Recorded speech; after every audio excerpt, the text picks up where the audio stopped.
ভদ্র ব্যবহার করবেন। 21টি কথা জেনে নিন।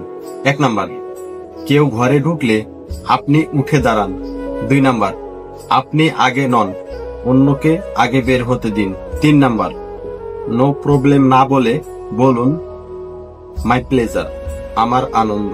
4 নাম্বার, কথা বলার আগে মন দিয়ে শুনুন কি বলছেন। 5 নাম্বার, খাবার টেবিলে ফোন বন্ধ রাখুন।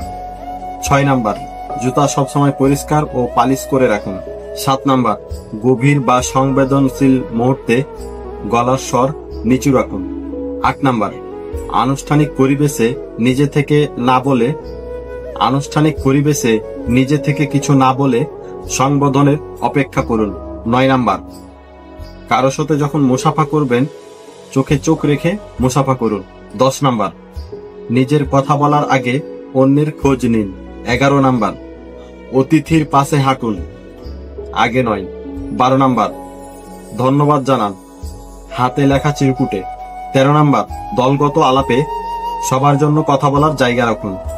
14 নাম্বার, খাবার শুরু করুন তখন যখন সবাই খাবার পেয়ে যাবে। 15 নাম্বার, বাহ্যিক সৌন্দর্য নয়, চরিত্রের প্রশংসা করুন। 16 নাম্বার, নজরে আসার জন্য নয়, পরিস্থিতির উপযোগী পোশাক করুন। 17 নাম্বার, তখনই কথা বলেন যখন তা আসল মূল্য যোগ করে। 18 নাম্বার, হাতের ইশারা করুন শান্তভাবে, আঙ্গুল না তুলেই। 19 নাম্বার, কাগজের নয়, ব্যবহার করুন কাপড়ের ন্যাপকিন। 20 নাম্বার, ক্ষমা চান ব্যক্তিগতভাবে, লোকজনের সামনে নয়। 21 নাম্বার, অন্যের সময় ও উপস্থিতিতে সম্মান করুন। ভদ্র ব্যবহারের এই 21টি নিয়ম আশা করি আপনাদের অনেকের উপকারে আসবে। ভিডিওটি ভালো লাগলে লাইক, কমেন্ট, শেয়ার করবেন, চ্যানেলটি সাবস্ক্রাইব করবেন। ধন্যবাদ।